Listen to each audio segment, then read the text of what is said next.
आज से लगभग 3-4 साल पहले की बात है, जब मैंने पहली बार प्रोफ़ेसर राममूर्ति के बारे में जाना था।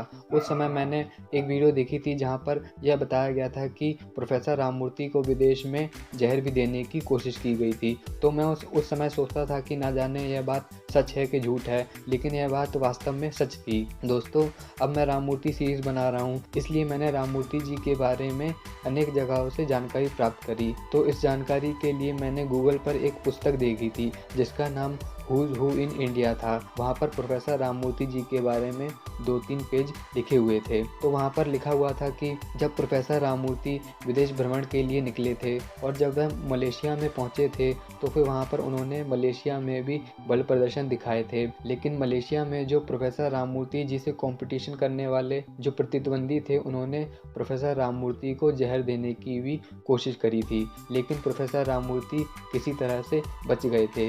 इस पुस्तक में केवल इतना ही बताया गया है कि प्रोफ़ेसर राममूर्ति जी उस ज़हर से बच गए थे, यानी कि वह उस ज़हर को नहीं खा पाए थे। विदेश भ्रमण के दौरान ही प्रोफ़ेसर राममूर्ति लॉर्ड और लेडी मिंटो से मिलते हैं। लॉर्ड और लेडी मिंटो ने प्रोफ़ेसर राममूर्ति जी के बल की खूब प्रशंसा करी और इस प्रशंसा में ही लॉर्ड मिंटो ने प्रोफ़ेसर राममूर्ति को एक मेडल भी दिया था और इसके साथ साथ उनको सर्टिफिकेट भी दिया था। फिर इसके बाद 1910 में मई 1910 में प्रोफ़ेसर राममूर्ति इंग्लैंड गए। वहाँ पर उन्होंने 1910 में इंग्लैंड में एक राज्याभिषेक होने वाला था। उस राज्याभिषेक में उपस्थित सारे मेहमानों के सामने प्रोफ़ेसर राममूर्ति जी ने अपने बल का प्रदर्शन किया था। इंग्लैंड में एक राजा का राज्याभिषेक होने वाला था, तो इसी उपलक्ष्य में प्रोफ़ेसर राममूर्ति ने उस राज्याभिषेक में आए उन सभी व्यक्तियों के सामने प्रोफ़ेसर राममूर्ति ने अपने बलशाली प्रदर्शन को दिखाया था, जिसको देखकर सभी अंग्रेज आश्चर्य में पड़ गए थे